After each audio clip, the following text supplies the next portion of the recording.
Hey guys, in this video we are going to generate visualization based on data retrieved from a web API. Specifically, we are going to cover chapter 17 of the book Python Crash Course.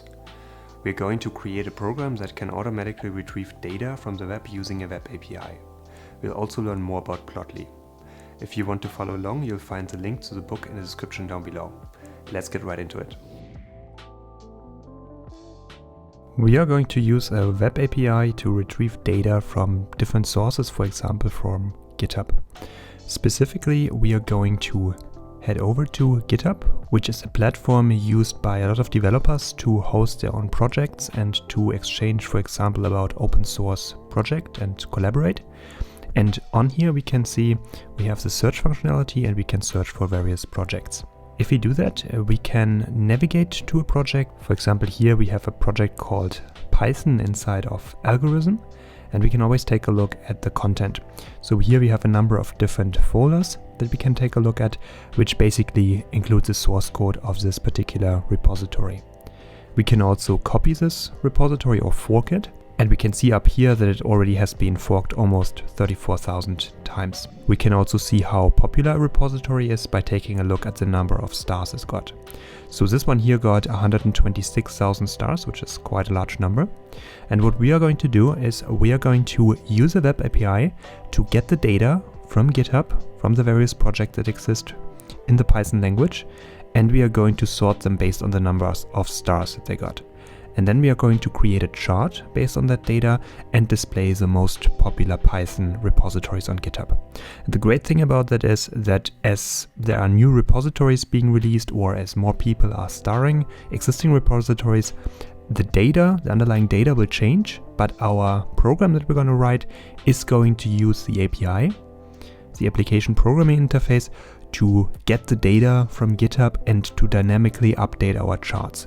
So it will always be up to date and we don't have to continuously download the data, but we are just going to use our API to get the current data. So let's take a look at what an API call can look like. So for GitHub, there's a certain structure. So here we can type in api.github.com, and this is the URL being used to basically access the API. We can already see that it's really not focused on humans, but more on machines, because here we can see a dictionary and with different entries, and this is really not focused on humans as much as it is on machines, because they of course need to read out the data here and then get the data to be used in various programs. And what we can do is the following. We can enter a certain URL. In this case here we are going to use the GitHub API. We are entering search to search for some information, and specifically we are going to search for repositories. After that we add a question mark to add some parameters that we can enter to search for, and we are going to enter the letter Q, which stands for query and which allows us to enter some parameters we are searching for. We then have an equal sign, and here specifically we are entering the argument language Python, so we are looking for Python as a language, as a programming language, and then we add the @ sign here, and we pass in a sort parameter, and we are going to sort by the numbers of stars. So let's actually confirm that, and now we are querying the API and we get some results back. First of all, at the very top we can see the total count. These are the number of repositories that we are looking at. So we can see this is a figure that's actually larger than 8 million. So we have a large number of repositories that we actually include here. We then have the key incomplete results, which basically states whether we got all the available results or not.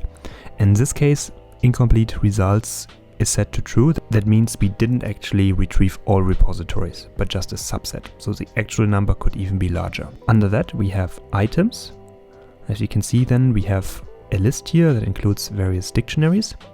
And here we now have the various repositories. So if we take a look at that, we can always see the name. So for example, here, System Design Primer is the most popular repository that we can find.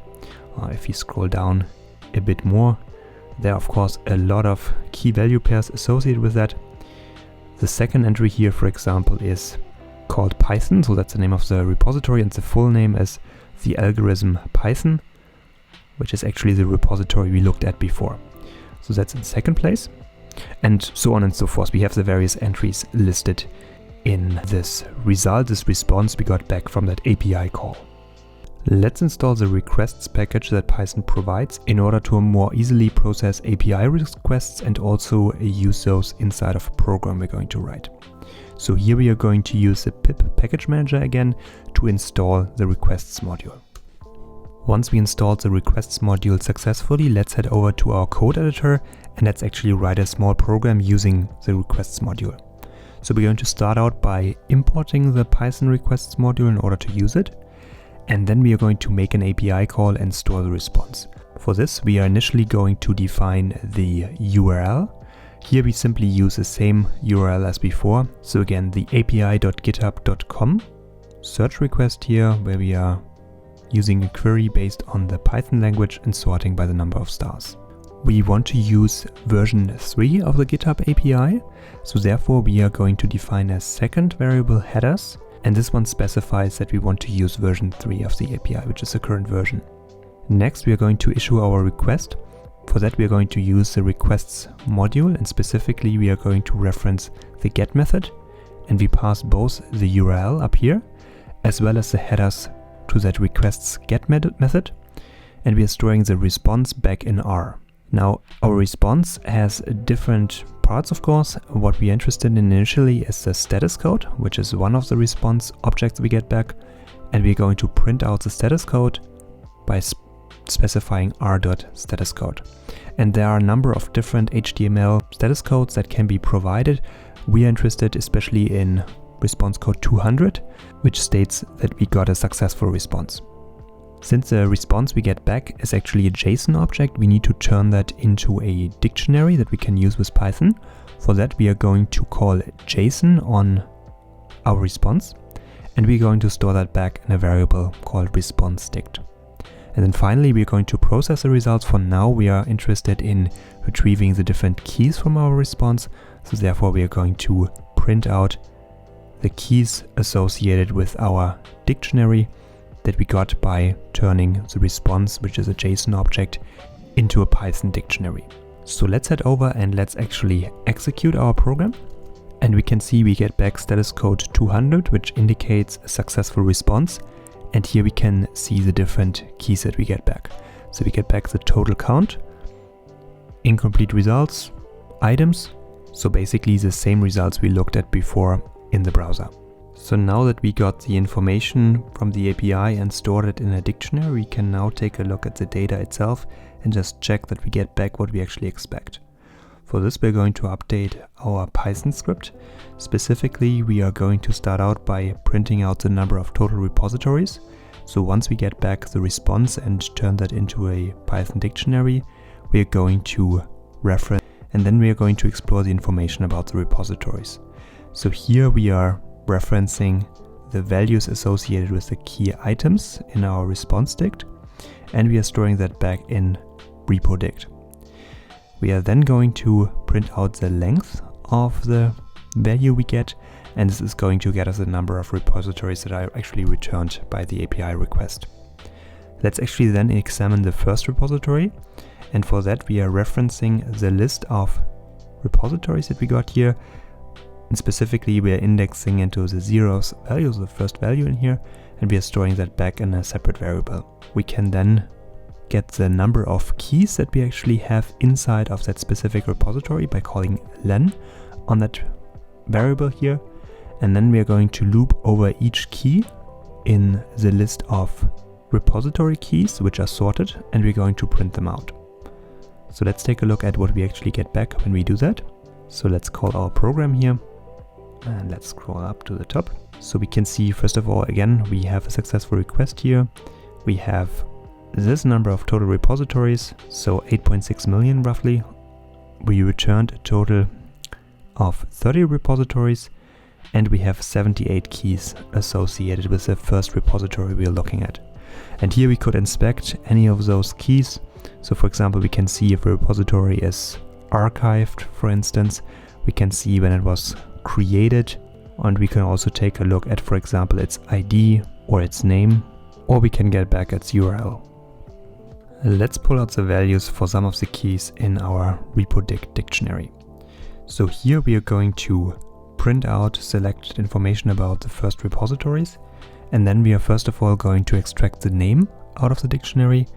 Next we're going to first reference the owner, and then we are going to switch inside of that additional dictionary and we are going to reference the login, and this is going to give us back the login name of the user. We are also interested in the number of stars, and therefore we are referencing Stargazer's count, which is the appropriate key for that. And we also get back the URL under which we can find that repository, as well as when it was created and when it was last updated. And finally, we also return the description. So let's switch over to our terminal and let's run the code. And again, we are requesting data from the API, and we can now see here we have the selected information about the first repository, so the repository with the most stars, and we can see its name is public APIs. The owner is actually the same here. It has around 173,000 stars on GitHub, and here we have the URL to the repository. We can also see that it was created in 2016 and it was last updated in 2022 in January. And the description here is that it's a collective list of free APIs. When we create a visualization for that data in the next step, we don't want to include just a single repository, but a number of repositories from GitHub. So to do that, let's add a loop. And here we are simply going to print out the selected information about each repository. And then we are looping over the RepoDict inside of our repo dictionary that we retrieved before. And then we are indenting what we had before. So we are printing out the name, the login name of the user, the numbers of stars, etc. for each of the repositories that we get back. Let's run our program again. And as we do so, we can see we now get back a much longer list of results. Let's actually scroll up a little bit to the top results.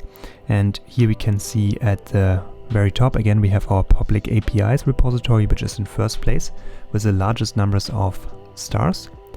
Then below that, we have another repository that has a slightly lower number of stars, and so on and so forth. So we can see these are the various repositories that we get back.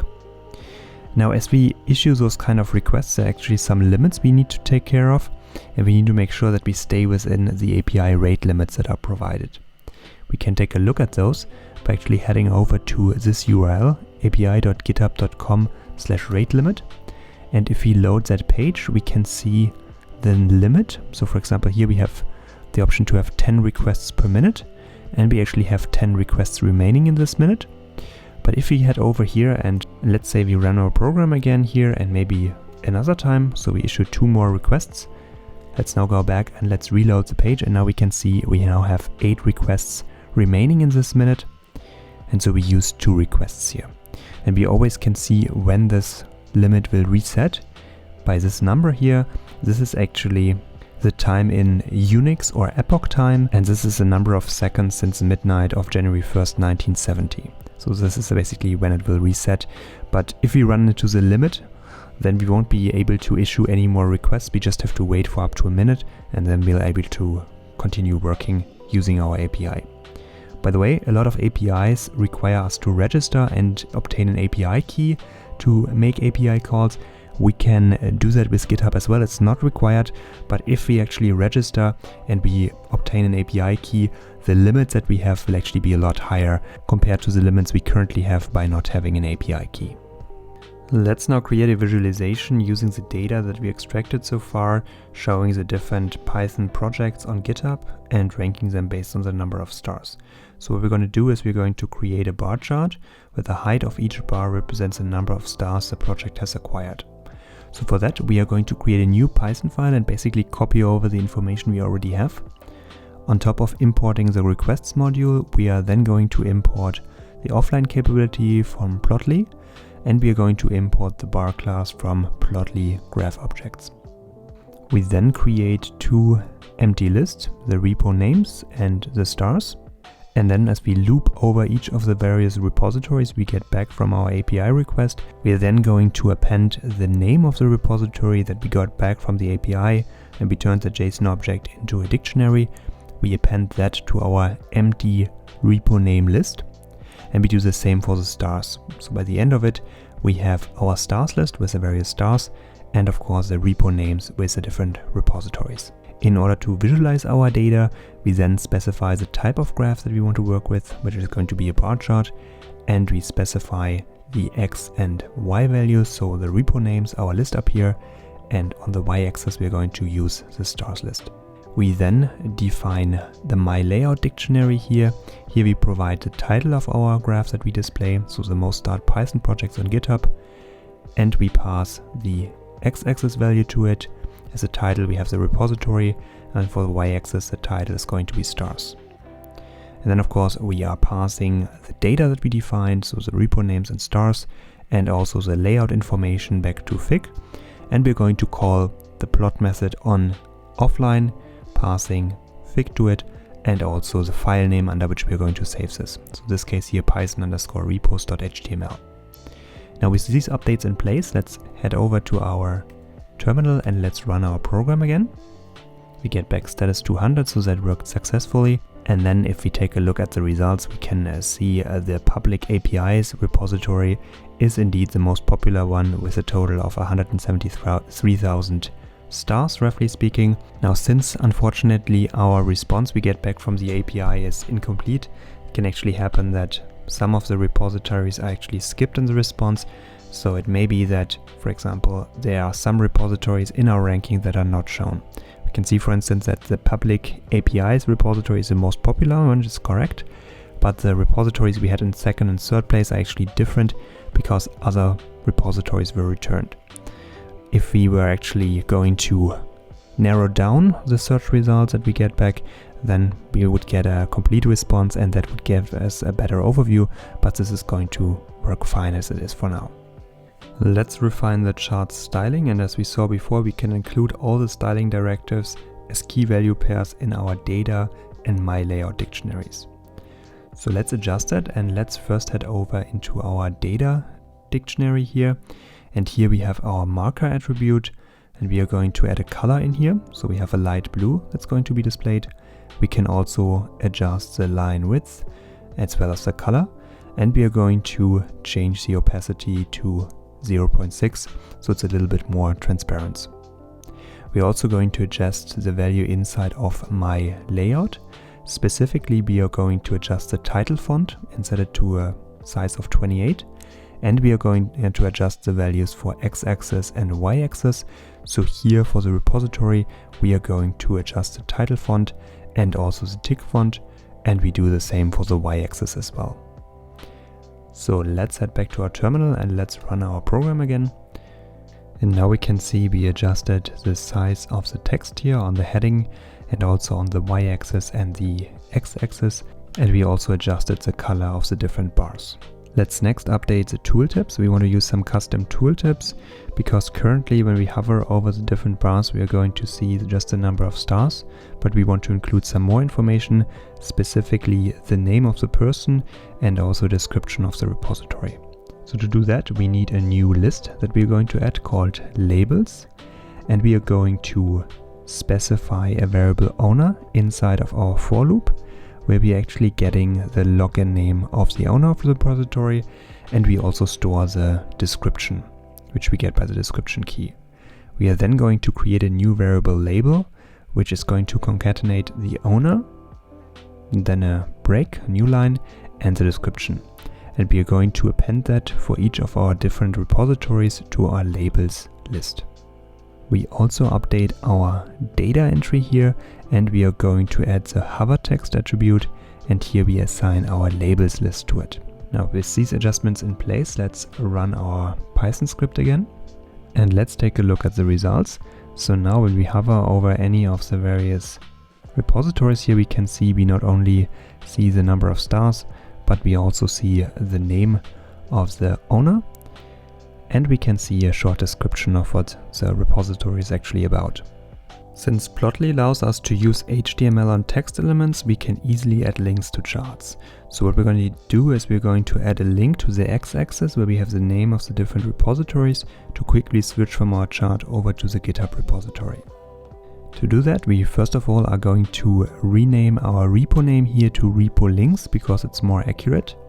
And then inside of our for loop here, we are going to define our repo name, which again gets the name attribute from our request. And we are going to define the repo URL, where we retrieve the HTML URL value that's associated with this key from our object that we got from the API. And then we are going to construct our link to the repository. So for that, we are going to use a little bit of HTML. Specifically, we're using an anchor tag here with an href reference to the repo URL. And as a name, we're going to insert the name that we retrieved before as an attribute. We are then going to append that to our repo links list. So we basically construct the different links. And then also we are going to update the value for our x-axis here. Specifically, we are going to insert our repo links list. Now with these changes in place, let's again go over to the terminal and run our program. And now we can see we now have a link displayed just below here for each of the various columns. So let's, for example, say we are interested in our public APIs repository here and we want to have a closer look at it. We can of course hover over it to see more details. And if you want to look at the actual source code, we can just click on the link here at the bottom. This is going to open a new tab where we can then load that page. So now we switched over to this repository and we can take a closer look at it. To explore how we can use API calls on another site, let's take a quick look at Hacker News. So Hacker News is a website where people share articles about programming, technology, and they engage in discussions about those articles. And the Hacker News API provides access to data about all submissions and comments on the site, and we don't have to register with an API key to get to that data. So here on Hacker News, we can see the various articles submitted, and they are ranked based on the number of votes they get. So in first place, we can currently see it's this article here, and we can actually get to that article by going to hacker-news-firebase.io.com/v0/item and then the specific ID of the article. And we can see here we get back a dictionary. So let's take a closer look at that and let's create a new code file. Again, we are going to import the requests and the JSON module, and then we are going to enter that URL. We are then going to use the get method on the requests module and pass the URL to it. We're checking the status code, and then we are going to turn the JSON object into a dictionary. We're then going to write a new file, passing our response dictionary that we got back from calling JSON on our response in here using json.dump, and then we are formatting the file that we are creating using the indent parameter. So let's now run our code to generate the new file. And now we can see that was successful. Let's next take a look at the file we actually created by navigating over to it. And here we can see what we get back. So we get back this dictionary here. Here we can see who this article is by, how many descendants it has. That means the number of comments the article has received. We also have the key kids that provides the IDs of all the comments that were made directly in response to this submission. And of course the number of descendants is higher because there can be comments on comments basically, so it's deeper nested. And we get also back the title of the article and the URL to it. If instead we want to get back not a specific article but a list of all the articles, we can again head over to Hacker News, and here if we type in v0/topstories.json, we get an overview of all the various top stories, specifically their IDs. So let's next create a Python script based on that. We can use this API call to find out which articles are on the homepage right now. And then we can generate a series of API calls similar to the one we just examined to get more information about it. So to take a look at what's currently on the front page of Hacker News right now, we're going to create a new Python script. We're going to import the request module again, and we're also importing item getter from the operator module. First of all, we are creating an API call and store the response. So here again, we have the API call to the top stories. We are then using the get method on requests and pass the URL to it, and the response is stored in R. We print out the status code to make sure that it was successful, and then we are going to process the information about each submission. So here we are going to turn our JSON response into a dictionary, and we are going to store that in our submissions ID. Then we have a submission dictionary that's initially empty, and we're going to loop over the first 30 entries in our submission ID. Here we are going to create a separate API call using the structure we had before to get back a single article, and here we pass the submission ID to it to basically get the different articles. Once we have constructed this kind of URL, we're going to pass it to requests.get, and we store the response back in submission_r for the response of the submission. We're going to print out the status code of the submission, and we are going to then turn that again into a dictionary using our JSON method here. Now next we're going to construct our submission dictionary by getting 3 pieces of information that we want to display: the title, the link, and the comments. To get the title, we are going to pass title to our response dictionary that we got back before for the specific article. We're then also going to construct the link, which again is constructed based on that general structure, followed by the specific ID that we got from the request. And we are going to get the comments by calling the get method on our response dictionary and passing descendants and 0 to it. And then we are going to finally append that to our submission dictionary. And finally, we want to sort what we get back. So we're going to sort the submissions in reverse order. Here we're using as a key the item getter, which is the functionality we imported before from the operator module, and we pass comments to it because we're interested in the comments, and we're going to sort the results based on the number of comments each article got. And then finally we're going to loop over the entries in submission dict, and we're going to print out the title, the discussion link, and the number of comments. So let's switch over to our terminal and let's run our Python script. And you can see we get back a status code 200 for each of the different articles we get back. And finally, when we basically got back all the articles, we can see next we have this list here printed out with the various articles. So here if we scroll up to the top, the article with the highest number of comments, 507, is this one here. And we also have the link to the discussion here on Y Combinator. And we have our list of the top 30 articles, again ranked by the number of comments here. And we could of course take a closer look at that. And we would use a similar process to access and analyze information with any API. So here, for example, we could create a visualization showing which submissions have inspired the most active recent discussions, and that could also be the basis for apps that provide customized reading experience for sites like Hacker News. We learned how to use APIs to write self-contained programs that automatically get data from the web and how to visualize that data. We looked at the GitHub API to explore the most start Python projects, and we also looked at the Hacker News API. If you have any questions, feel free to add them in the comment section down below. In the next video, we're going to start with our final project, learning about web application with Django. See you guys in the next video.